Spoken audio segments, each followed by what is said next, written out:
जय हिंद सभी को। आज हम राम एकेडमी की इस डिजिटल क्लास में लाइट बोर्ड के साथ स्टडी करेंगे। जो टॉपिक मैंने लिया हुआ है एडवांस सेक्शन से, एडवांस मैथमेटिक्स से, आपका हिंदी में बीजगणित, इंग्लिश में कहा जाता है अलजेब्रा।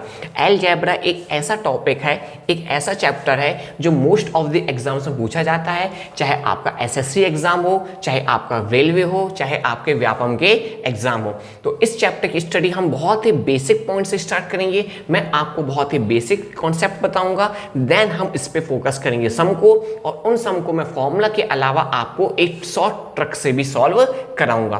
तो आप इस चैप्टर को, इस लेसन को पूरा देखिए। आने वाले डेज में मैं इस लेसन को कंप्लीट करूंगा, क्योंकि आज ये फर्स्ट लेसन है, तो हम इसमें बहुत ही बेसिक पॉइंट को स्टडी करेंगे। चलिए तो स्टार्ट करते हैं। अलजेब्रा, बीजगणित। इसमें आपको सबसे पहले एक नाम देखना है जिसको कहा जाता है इंग्लिश में वेरिएबल, हिंदी में इसको कहा जाता है चर।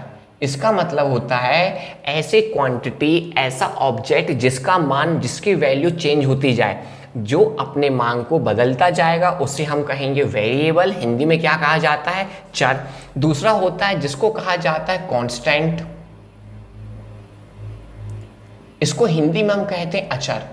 ऐसी राशियां जिनके मान कभी नहीं बदलते हैं उनको हम कहते हैं कांस्टेंट। अब दोनों को एग्जांपल्स में एक्सप्लेन करता हूं। वेरिएबल को मैंने बताया जिसकी वैल्यू चेंज हो जाती है, जैसे कि हमारी एज समय के साथ क्या हो रही है? बदल रही है। हमारा वजन, हमारा वेट समय के साथ क्या हो जाता है? बदल जाता है। तो ये सब क्वांटिटी किसके अंदर काउंट होंगी? वेरिएबल सेक्शन में काउंट होंगी। वेरिएबल को डिनोट करने के लिए हम कोशिश करते हैं इंग्लिश अल्फ़ाबेट्स का यूज करना। अब इंग्लिश अल्फ़ाबेट्स में हम जो लेटर्स यूज करते हैं ए से लेके जेड तक के, उनको हम स्मॉल लेटर से रिप्रेजेंट करते हैं। मैक्सिमम टाइम हम इसमें यूज करेंगे एक्स का, वाई का एंड जेड का, पर हो सकता है कहीं कहीं पर हम पी, क्यू या ए, बी, सी का भी यूज करें। दूसरा मैंने लिखा था कांस्टेंट। इसकी डेफिनेशन मैंने आपको बताई। कांस्टेंट वे होते हैं जिनका मान कभी नहीं बदलता, जो हमेशा फिक्स होते हैं। फॉर एग्जाम्पल मेरा नाम, आपका नाम, ये नाम कैसा हो गया है? फिक्स हो चुका है, इसको कोई बदल नहीं सकता। तो ये क्या बन जाएगा? एक कांस्टेंट टर्म बन जाएगा। कांस्टेंट को डिफाइन करने के लिए हम जितने भी इंटीजर्स होते हैं, जितने भी मैथमेटिक्स में इंटीजर्स नंबर होते हैं, इनका यूज करते हैं। फॉर एग्जाम्पल +1 -1 का यूज कर सकते हैं, +2 -2 का यूज कर सकते हैं, 3 का यूज कर सकते हैं, 4 का। जितने भी इंटीजर्स होते हैं इनका हम मैक्सिमम टाइम यूज करते हैं। कहीं कहीं पर हम इनको रियल नंबर से भी डिनोट कर सकते हैं या रियल नंबर का भी यूज कर सकते हैं। For example 3/4, for example 1/2। ये सभी के सब रियल नंबर्स हैं, तो इनका यूज हम करेंगे कांस्टेंट को डिफाइन करने के लिए। तीसरा इसमें आता है सेक्शन जिसे हम कहते हैं कोएफिशिएंट।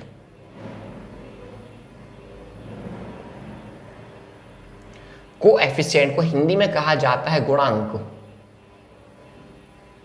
अब ये क्या होते हैं इसको समझिए।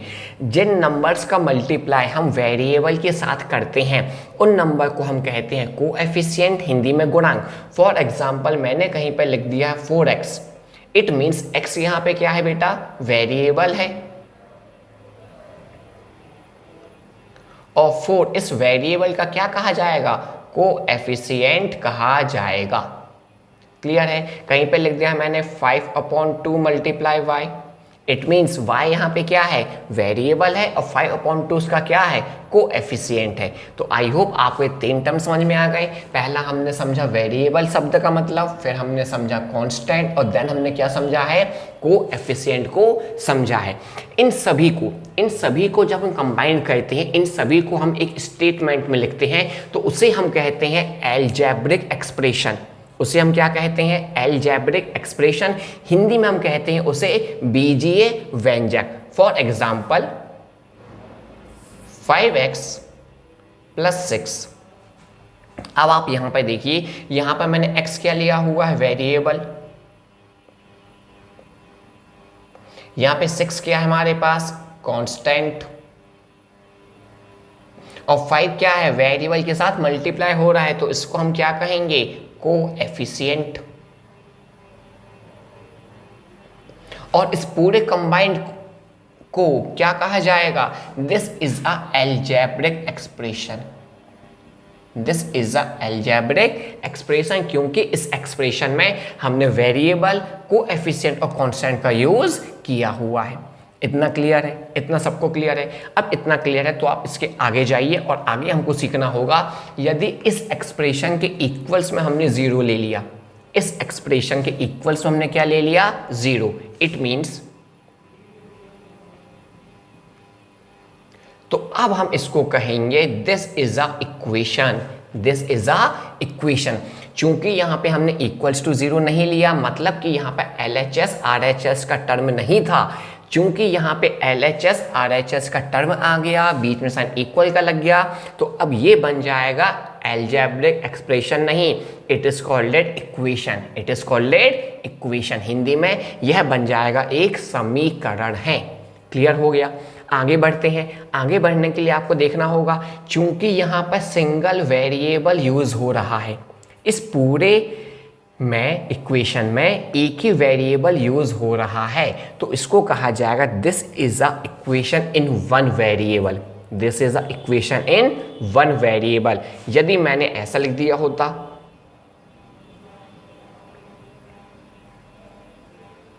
अब आप देख सकते हैं इस इक्वेशन में हम दो वेरिएबल का यूज किए हुए हैं, तो इसको कहा जाता है this is a equation in two variable.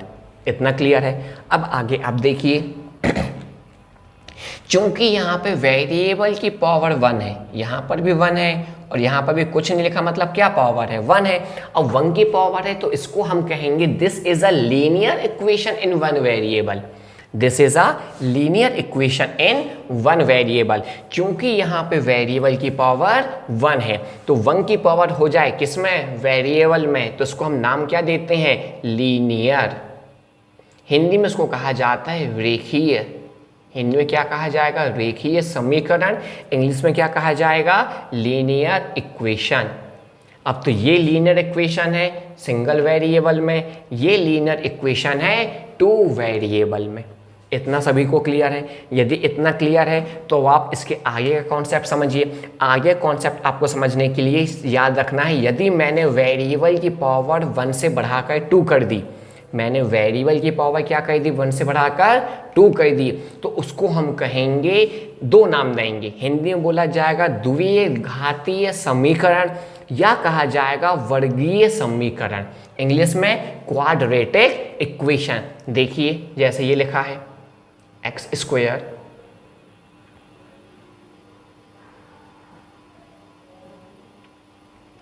जैसा कि आप सभी देख सकते हैं, इस इक्वेशन में हमने वन वेरिएबल का यूज किया है, साथ ही साथ यहाँ पे वेरिएबल की हाईएस्ट पावर कितनी है? 2 है। कितनी पावर है? 2 है। तो इसको हम कहेंगे क्वाड्रेटिक इक्वेशन। हिंदी में क्या नाम कहा जाएगा? हिंदी में कहा जाएगा वर्ग समीकरण, या एक और नाम चलेगा जिसे हम कहते हैं द्विघातीय समीकरण। ये सब नाम क्लियर हो जाएंगे। ये पूरी कहानी आपको बहुत अच्छे से आनी चाहिए, ताकि जब हम इस चैप्टर की स्टडी करें, मैं वेरिएबल का नाम दूं, कांस्टेंट का नाम दूं, कोएफिशिएंट कहूं, तो आपको कोई प्रॉब्लम ना आए। मैं लीनियर इक्वेशन की बात करूं तो आप सभी समझ जाएं, लीनियर इक्वेशन मतलब वेरिएबल की पावर 1 होनी चाहिए। मैं वर्गीय समीकरण बोलूं, क्वाड्रेटिक इक्वेशन बोलूं, मतलब वेरिएबल की पावर क्या होनी चाहिए? 2 होनी चाहिए। अब आपके दिमाग में इस सम आएगा, यदि हमने सर यहाँ पे पावर 3 कर दी, वेरिएबल की पावर क्या कर दी? 3 कर दी, मतलब ये तो 2 था, हमने इसको ऐसा कर दिया, तो अब यहाँ पे वेरिएबल की पावर मैक्सिमम कितनी दिख रही है? 3, और वेरिएबल की पावर मैक्सिमम 3 है, तो अब इस इक्वेशन को हम नाम दे देंगे this is a cubic equation. कौन सी इक्वेशन बन जाएगी? क्यूबिक। हिंदी में क्या बोलना पड़ेगा? त्रिघातीय समीकरण। इतना सबको क्लियर है? इतना क्लियर है? यदि इतना क्लियर है तो अब हम आगे प्रोसीड करते हैं, और आगे आपको एक नाम और देखना है, एक कॉन्सेप्ट और देखना है। थोड़ा सा मैं रफ कर दूं, देन हम इसको आगे स्टडी करते हैं। अब आगे रीड करने के लिए हमको समझना होगा, यदि हमने पावर को बढ़ा के 2 से क्या किया था, अभी 3, तो हमने नाम क्या दिया था इसको, क्यूबिक इक्वेशन। यदि हमने पावर को 3 से बढ़ा के यदि हमने 4 की पावर कर दी, फॉर एग्जाम्पल इस टाइप से कर दिया,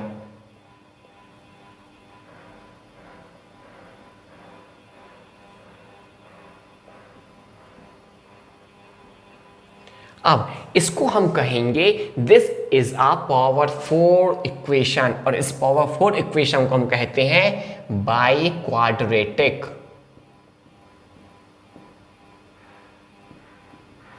हिंदी में कहा जाएगा चतुर्थ घातीय।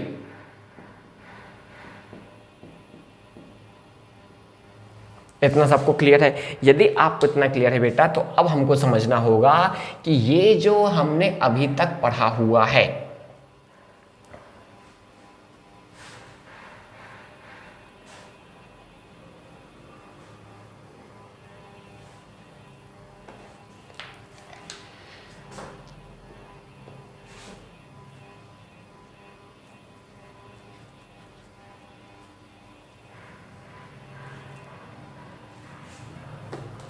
चलिए इतना क्लियर है। तो अब आपको मैं आगे चल के थोड़े से फॉर्मूला एक्सप्लेन कर रहा हूं जो हमको पावर 2 और पावर 3 के वेरिएबल में सॉल्व करने हैं।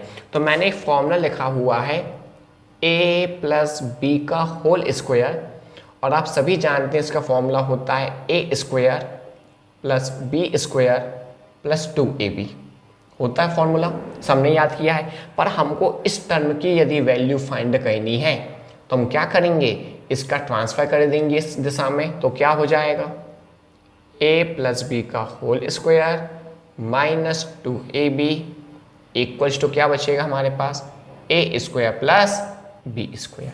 ये हमारे लिए मोस्ट इंपॉर्टेंट है। जब हमको दो वेरिएबल में पावर 2 की वैल्यू फाइंड करनी होगी तो हम फॉर्मूला लगा देंगे a प्लस बी का होल स्क्वायर माइनस 2ab। आपने इसी का एक और फॉर्मूला याद किया हुआ है a माइनस बी का होल स्क्वायर। अभी फॉर्मूला कौन सा था, प्लस वाला, अब कौन सा आ गया है, माइनस वाला। a square plus b square minus 2ab। इसमें यदि हम इस टर्म की वैल्यू फाइंड करना चाहें तो हमको ये टर्म क्या करना पड़ेगा, ट्रांसफर, और क्या बन जाएगा फॉर्मूला, a माइनस बी का whole square plus 2ab equals to a square plus b square. तो अब आपको ये फॉर्मूला भी याद रखना है जहां पर हमने पावर 2 का फॉर्म निकालना सीखा है। दोनों फॉर्मूले में चेंजेस क्या है बेटा, ध्यान से देखिए। ये a square plus b square की वैल्यू निकाल के देगा, ये भी a square plus b square की वैल्यू फाइंड कर देगा, परंतु ये फॉर्मूला तब यूज होगा जब हमें दो वेरिएबल का एडिशन दिया जाएगा। यहाँ पे एडिशन आ रहा है, और ये फॉर्मूला तब यूज होगा जब हमें उन्हीं दो वेरिएबल का क्या दिया जाएगा, डिफरेंस दिया जाएगा। यदि हमारे पास दो वेरिएबल का एडिशन है, सम है, योगफल है, तो हम इस फर्स्ट फॉर्मूले को यूज करेंगे। यदि हमारे पास दो वेरिएबल का डिफरेंस है, अंतर है, तो हम इस सेकेंड फॉर्मूले को यूज करेंगे। क्लियर? अब कैसे यूज करना है मैं एक सम से आपको एक्सप्लेन करता हूं। चलिए, तो अभी हमने जो फॉर्मूले पढ़े हुए हैं इसको हम सॉल्व करते हैं आप एक एग्जांपल से। फॉर एग्जांपल हमको गिवन है, यदि x plus 1/x equals to 3 हो, then find x square plus 1/x square. इसकी वैल्यू हमें फाइंड करनी है। अभी हमने फॉर्मूला पढ़ा हुआ था पावर 2 का और पावर 3 में फॉर्मूला, हाँ या ना। ये फॉर्मूला था जब हमारे पास क्या दिया जाएगा, एडिशन, और ये फॉर्मूला था जब हमारे पास क्या दिया जाएगा, डिफरेंस। अब आप सब में देखिए हमें क्या गिवन है, यहाँ पर हमको एडिशन गिवन है, तो फॉर्मूला कौन सा लगेगा, फर्स्ट वाला, एडिशन वाला।